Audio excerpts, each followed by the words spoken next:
মুস্তাকের লিখিত অভিযোগ, পুলিশের চরম তৎপরতা। গ্রেপ্তার দাসপুর 2 ব্লকের শেখ করিম ওরফে পিঙ্কি।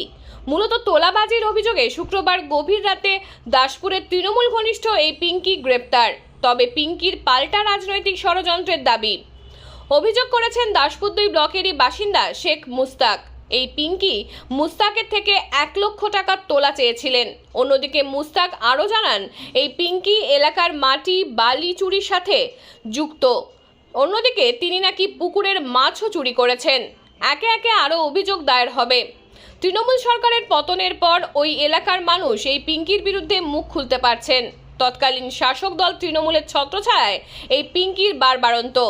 তবে সমস্ত বিষয় নিয়ে পিঙ্কির পাল্টা অভিযোগ, তার নামে মিথ্যা অভিযোগ আনা হচ্ছে। এই অভিযোগের কোনো ভিত্তিই নেই।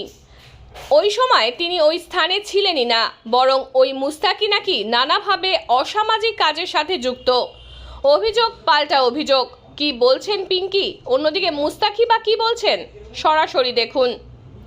শ্রীকান্ত ভূঁইয়ার রিপোর্ট, সংবাদ পাঠে আমি সৌমিনাথ দত্ত, স্থানীয় সংবাদ। যে অভিযোগ করেছে তাকে আমি চিনিই না, 2 বছর ওর সঙ্গে আমার কোনো সম্পর্কই না, চিনি না। আমি গতকাল নয়, গত 4 দিন ধরে আমি বাইরে রয়েছি। গতকাল আমি রাত্রেবেলা এসেছি, তো আমি জানলাম, মানে পুলিশ যখন ধরলো জানতে পারলাম যে ফলস সেরকমভাবে আমার নামে অভিযোগ করেছে টাকা পয়সার ব্যাপারে। তো আমি ওকে মানে জানতাম না, চিনিই না। কোনো কি পুরনো শত্রুতা ছিল? পুরোনো 2 বছর আগের একটা কোনো মানে ঈদ কেন্দ্র করে একটা শত্রুতা, মানে কি টাকারাগি হয়েছে, ঠিক আছে। মোস্ট ওয়ান্টেড ক্রিমিনাল, 3 মাস জেল খেটেছে, 3 মাস। রেপ কেসের আসামি ও, যে অভিযোগকারী রেপ কেসের আসামি। নামটা মুস্তাক, শেখ মুস্তাক। বাড়ি কোন দল করে? ও 12 মেশালি দল করে, দল কিছু করে না, দালালি করে আর চুরাই মাল।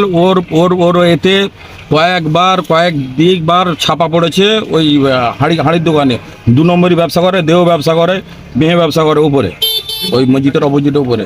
আপনারা খবর নিতে পারেন। আর 2 নম্বরই ব্যবসা করে, এটা দেখে নিতে পারেন ওই ছেলেটা।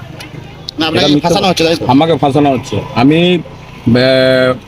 ইয়েতে 5 ওখানে আমি একটা সরকারি, কেন্দ্র সরকারেরই ইয়েতে কাজ করছে, যেটা HPCL-এর যে পাম্প সেই এতে কাজ করছি। আমি নাই, সকালবেলা দুপুরবেলা এসেছিলাম, জুম্মা পড়েছি, খাওয়া দাওয়া করে বেরিয়ে গেছিলাম, রাত্রেবেলা আমি ফিরেছি। আমার পকেটে এখনও টুপি আছে, এই অবস্থায় আমি ছিলাম, ঠিক আছে। মিথ্যা বদলাম করছি। আপনার নাম? আমার নাম শেখ করিম ওরফে পিঙ্কি। আমাকে পুরো গ্রামের লোক চিনে। আমি সমাজের মধ্যে থাকি, সমাজসেবা করি।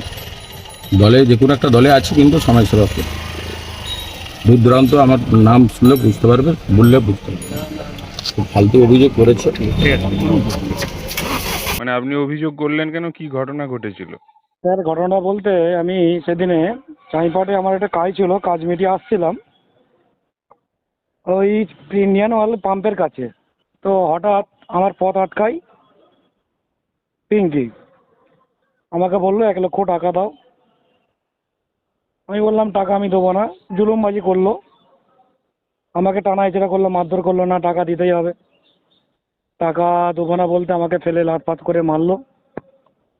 এমনকি আর গাড়িতে থাকা কাঠের বাটাম দিয়ে আমার মাথায় মেরেছে। আমি চেঁচামেচি করা সত্ত্বেও আমাকে ছাড়ে না। আমাকে চেঁচামেচি করার পর আমাকে বলছে, যদি চেঁচামেচি করিস তাহলে তোকে আমি এখানেই মার্ডার করে দেবো। তখন কোমরের বেল খুলে আমার গলায় পেঁচ দিয়ে দিয়েছে যে তোর যা যা আছে তুই সব বার কর। আমার চেন, টাকা পয়সা সব নিয়ে নিয়েছে। তারপরে আমি চেলাচেলি করি, আশেপাশে সবাইকে জানাজানি করি যে আমাকে বাঁচাও করে বলি। তখন আর কোমরে পিস্তল ছিল, সেইটা দিয়ে আমার মাথায় ঠেকিয়ে বলছে, যদি কিছু কাউকে বলিস তোকে এখানে আমি শ্যুট করে দেবো। সেই অতবার আমি কাউকে আর কোনো কিছু না বলে ওখানকার পরে স্থানীয় সব লোকজন আমাকে নিজে দাসপুরে আমাকে ভর্তি করে, গ্রামীণ হসপিটালে আমাকে ভর্তি করে। তারপরে আমি FIR-টা করি। তারপরে স্যার একাধিক ওনার নামে রিপোর্ট আছে। বালি চুরি, আমাদের মাটি চুরি, অবৈধভাবে ব্যবসা, লোকের চাষের জমি থেকে মাটি কেটে নেওয়া, পুকুর থেকে মাছ তুলে নেওয়া, এমনকি উনি কাউকে ব্ল্যাকমেল, টাকা পয়সা, খুন খারাপি, মার্ডার, একাধিক ওনার নামে রিপোর্ট আছে। আমাদের গোপীগঞ্জে ওনার উপরে সমস্ত গ্রামবাসী ক্ষিপ্ত হয়ে আছে। উনি মাফিয়া চালাতো, ভাডোরা থেকে আসতো একজন, বালির টাকা ওনাকে দিত, উনি বন্দুক নিয়ে গোটা এলাকায় ঘুরতো, সবাইকে হুই মারতো, টাকা না দিলে মার্ডার করে দেবো, জোর জুলুম করে মানুষকে মারধর করতো। এমনকি আমাদের গোপীগঞ্জ কালীতলাতে ফ্যামিলি বাড়ির একটা বউকে উনি রেপ করে, রেপ করা সত্ত্বেও ওনার বিরুদ্ধে কেউ মুখ খুলতে যায়নি, যেহেতু টিএমসি ক্ষমতায় থাকার জন্য। তো আমরা আইনের পথে গেছি, আইন ব্যবস্থা করবে, আইনের উপরে কেউ নয়।